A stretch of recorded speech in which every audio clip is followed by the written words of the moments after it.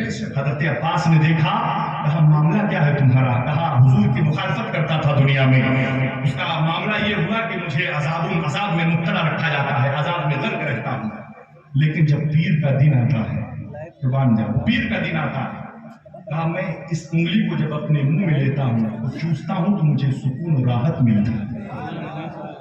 کہا جہنم میں کون کافر ہے؟ کہا کیوں؟ توجہ، کیوں سکون ملتا ہے؟ کیوں سکون ملتا ہے؟ کہا جب میرے بھائی کے یہاں بیٹا پیدا ہوا تھا، میرے بھائی عبداللہ کے یہاں بیٹا پیدا ہوا تھا، تو میں نے بھتیجا سمجھ کر کہ چلو بھائی تو نہ رہا لیکن بیٹا پیدا ہو گیا، اس کے بھائی کی نشانی آ گئی، تو بھتیجا سمجھ کر انگلی کے اشارے سے سرائی بہادی کو آزاد کیا تھا۔ اس عمل کی بدولت جہنم کے اندر مجھ جیسے کافر کو سکون حاصل مل رہا ہے، سکون مل رہا ہے۔ بھتیجا سمجھ کر اس نے خوشی منائی تھی۔ اللہ اکبر، ہم تو وجہ تخلیق کائنات، فخر موجودات، سردار انبیاء، جان و دل قربان کر کے حضور کا میلاد منا رہے ہیں، خوشیاں منا رہے ہیں، ہمیں ضرور اس کا انعام عطا ہو۔ جو لوگ محفل کو سجانے میں جس طریقے سے حصہ لیے ہیں، آپ لوگ تیار ہو جائیں، بہت بڑے انعام کے مستحق ہیں، بہت بڑے انعام کے مستحق ہیں۔ اللہ تعالیٰ آپ کو مزید انعام سے سرفراز فرمائے۔ درود پاک پڑھیں، اللہم صلی علی۔ میلاد عربی کا لفظ ہے، توجہ کا تعلیم، میلاد عربی کا لفظ ہے، اردو میں اس کو یوم پیدائش کہا جاتا ہے، ہندی میں جنم دیوس کہا جاتا ہے، انگلش میں برتھ ڈے کہا جاتا ہے۔ کہا جاتا ہے نا بھائی، کہا جاتا ہے، انگلش میں کیا کہا جاتا ہے؟ برتھ ڈے کہا جاتا ہے۔ اچھا، برتھ ڈے کا ایک اصول ہوتا ہے کہ برتھ ڈے میں جب کوئی بلاتا ہے جب ہم جاتے ہیں، بھائی اپنے من سے چلے جاتے ہیں۔ آپ حضور کے میلاد کی محفل میں آئے ہیں، حضور نے بلایا ہے آپ کو، حضور نے بلایا ہے، حضور نے، میں نے بتایا نا پہلے میں نے کیا کہ حضور جس کا انتخاب کرتے ہیں وہی حضور کی محفل میں آتے ہیں۔ حضور نے آپ کو بلایا، ٹھیک ہے، ایک بات یہ یہاں پہ طے ہو، برتھ ڈے کا اصول یہ ہے کہ جب ہم کسی کے برتھ ڈے کی محفل میں جاتے ہیں تو خالی ہاتھ جاتے ہیں، خالی ہاتھ جاتے ہیں، خالی ہاتھ، ارے بولیے بیٹا ہے، خالی ہاتھ نہیں جاتے نا، تحفہ لے کے جاتے ہیں، ماشاءاللہ، کیا لے کے جاتے ہیں؟ تحفہ۔ دیکھیے آپ کی بات ہے، آپ کے مطلب کی، اگر یہ بات پہنچ گئی تو یہ جلسہ کرنا ہمارا کامیاب ہو جائے گا۔ کیا لے کے جاتے ہیں؟ تحفہ لے کے جاتے ہیں، گفٹ لے کے جاتے ہیں۔ برتھ ڈے کا اصول ہے کہ ہم اگر کسی کی محفل میں جائیں تو تحفہ لے کے جاتے ہیں۔ اچھا، تحفہ بھی کیسا ہو؟ جو اس کو پسند آئے۔ اگر کوئی بڑا ہے، بزرگ ہے، تو ہم اسے بکے لے کر، پھول لے کر، شال لے کر، کپڑے لے کر جاتے ہیں۔ اگر کوئی بچہ ہے تو کھلونا لے کر جاتے ہیں، جاتے ہیں بھائی۔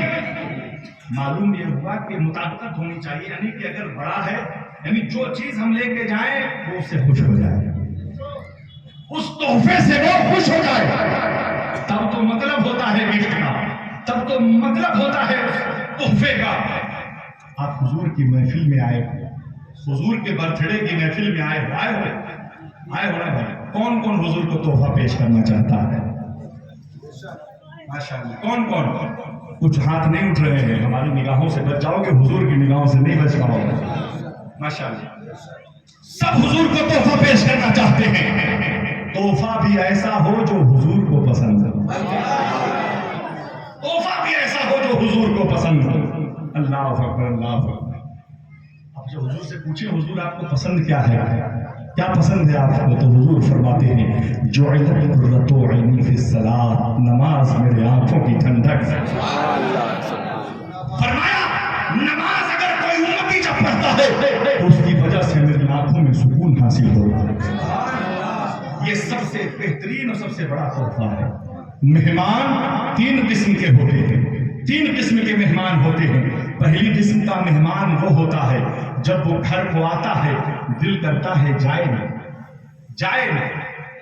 حضرت آئے میرے گھر آئے, حضرت میرا دل نے کیا حضرت رکے ابھی بیٹھے اور کھانا وانا کھا لیں, آرام کریں, جتنی دیر رکیں گے مجھے ان سے فیض ملتا رہے گا, ان کی دعائیں ملتی رہے گی, دل کرتا ہے جائے جائے. اگر ایسا ہے تو پہلے درجے کا مہمان ہے. مطلب جو سارے لوگوں کے لیے حضور سے محبت کرتے ہو تو بہت اہمیت کی بات ہے. پہلے درجے کا مہمان گھر کو آئے تو دل کرتا ہے جائے نہ. دوسرے درجے کا مہمان جیسے ہی وہ گھر میں آیا دل کرتا ہے فوراً چلا جائے, فوراً چلا جائے, جلدی چلا جائے, جتنا دیر رہے گا دماغ جلدی چلا جائے. ہے نا حقیقی بات ہے کہ اگر ایسا ہے تو دوسرے درجے کا مہمان. اور تیسرے درجے کا مہمان دل کرتا ہے گھر ہی نہ آئے, گھر ہی نہ آئے, فون پہ واپس, بھائی ہے نہیں گھر میں, جائیے. حقیقی بات ہے نا بھائی, واپس. اگر ایسا ہے تو تیسرے درجے کا مہمان. پہلے درجے کا مہمان گھر کو آئے دل کرتا ہے جائے نہ. دوسرے درجے کا مہمان گھر آئے جلدی چلا جائے. تیسرے درجے کا مہمان گھر ہی نہ آئے. ایک سوال ہے آپ سے, ایک سوال, مسجد کس کا گھر ہے؟ مسجد کس کا گھر ہے؟ مسجد کس کا گھر ہے؟ مسجد اللہ کا گھر ہے. اللہ کے گھر میں آپ اپنے آپ کو کس مہمان کی حیثیت سے دیکھتے ہو؟ ایک مہمان, ایک انسان مسجد میں داخل ہوتا ہے, نماز پڑھا, نماز پڑھنے کے بعد دل نے کہا قرآن کی تلاوت کر لوں, تلاوت کر رہا ہے, تلاوت کیا, دل نے کہا حضور پر درود پاک پڑھ لوں, درود پاک پڑھا, دل نے کہا کہ تسبیح و تحلیل کر لوں. دل لگا ہوا ہے, دل لگا ہوا ہے. رب نہیں چاہتا کہ بندہ اس کے گھر سے جائے, رب نہیں چاہتا کہ بندہ اس کے گھر سے جائے, دل لگا ہوا ہے. اگر ایسا ہے تو وہ پہلے درجے کا مہمان ہے, پہلے درجے کا مہمان ہے. اللہ اکبر, دل لگا ہوا ہے. دوسرے درجے کا مہمان مسجد میں داخل ہوا, بے چینی شروع ہو گئی. امام صاحب نے قرات کو طول کیا کیا, دعا کو لمبی کیا کیا, بتائیے کوئی کام ہی نہیں. اتنی لمبی صورتیں, اتنی لمبی دعائیں, اللہ اکبر اللہ اکبر. بے چینی ہونے لگتی ہے. جیسے سلام کرا امام صاحب نے فوراً بھاگا, فوراً بھاگا. حقیقی بات ہے, رب نہیں چاہتا کہ زیادہ دیر وہ اس کے گھر رکے. اگر ایسا ہے, رب نہیں چاہتا کہ زیادہ دیر وہ بندہ اس کے گھر رکے. اور تیسرا آخری مہمان, جو لوگ مسجد نہ جا کر اپنے آپ کو کامیاب سمجھتے ہیں, ذہن و دماغ کے پردے کو کھول کر سنو, رب چاہتا ہی نہیں ہے کہ تم اس کے گھر میں داخل ہو. رب نہیں چاہتا کہ اس کے گھر میں تم داخل ہو. مسجد کے بغل میں گھر ہوتا ہے لیکن نماز پڑھنے کی توفیق نہیں ہوتی ہے. جب تک رب چاہے گا نہیں کوئی اس کے گھر میں داخل نہیں ہو سکتا. سہولت کے اعتبار سے, فیسلٹی کے اعتبار سے دیکھا جائے تو ہماری مساجد میں عام گھروں سے اچھی سہولت ہوتی ہے. اگر گرمی ہے تو ٹھنڈے پانی کا انتظام ہوتا ہے, اے سی کا انتظام ہوتا ہے, سنگ مرمر کے ٹھنڈے پتھروں کا انتظام ہوتا ہے کہ نہیں ہوتا ہے. اگر سہولت کے اعتبار سے دیکھا جائے تو پورا کا پورا محلہ, پورا کا پورا گاؤں مسجد میں آ جانا چاہیے. لیکن مسجد وہی داخل ہوگا جسے رب چاہے, جسے رب چاہے گا. اور آسان لفظوں میں سمجھو, ایک ملازم ہے, ایک مالک ہے. ملازم نماز پڑھنے والا ہے, مالک نماز نہیں پڑھتا ہے. ایک جگہ کا سفر ہوا, ملازم نے نماز کا جب وقت ہوا, ملازم نے مالک سے کہا کہ نماز کا وقت ہو گیا ہے, چلو نماز پڑھ لیا جائے. مالک نے کہا مسجد آئے گی نماز پڑھ لینا, مسجد آئے گی نماز پڑھ لینا. مالک نے کہا مسجد آئے گی نماز پڑھ لینا. چلے جا رہے ہیں. کچھ دیر کے بعد ملازم نے کہا کہ نماز پڑھ لیا جائے, وقت بہت کم بچا ہوا ہے. مالک نے کہا مسجد آئے گی نماز پڑھ لینا. کچھ دیر کے بعد مسجد آتی ہے, مالک باہر کھڑا ہے, ملازم اندر داخل ہوا مسجد کے, نماز پڑھنا شروع کیا, ہاتھوں کو باندھ لیا, اسے سرور آنا شروع ہو گیا. اس کا سلسلہ اللہ کی ذات کے ساتھ جڑ گیا. اب اسے سرور آ رہا ہے, اب وہ نماز میں مشغول ہو گیا. سجدے میں سرور آ رہا ہے, وہ سجدے کو طول کر دیا. مالک باہر بے چین ہو گیا, پریشان ہو گیا, گھبرا گیا. ادھر اس نے سوچا کہ 2 رکعت نماز اور پڑھ لیا جائے. اب اس کے بعد معاملات یہ ہوئے, مالک باہر بے چین ہو کر چلا کر کہتا ہے اوے کیوں باہر نہیں آ رہا ہے؟ کس چیز نے تجھے روک رکھا ہے؟ کون سی چیز تجھے اندر سے باہر نہیں آنے دیتی ہے؟ اندر سے آواز آتی ہے سن، جو چیز تجھے باہر سے اندر نہیں جانے دیتی ہے وہی چیز تجھے اندر سے باہر۔ زندہ باد زندہ باد۔ جب تک رب چاہے گا نہیں کوئی اس کے گھر میں داخل نہیں ہو سکے۔ حضور فرماتے ہیں لِكُلِّ شَيْءٍ لَهُ عَلَامَةٌ عَلَامَةُ الْإِيمَانِ الصَّلَاةُ، فرمایا ہر چیز کی کوئی نہ کوئی پہچان ہوتی ہے۔ فرمایا نارمل گاڑیاں آپ نے دیکھی ہوں گی، 4 ویلر گاڑی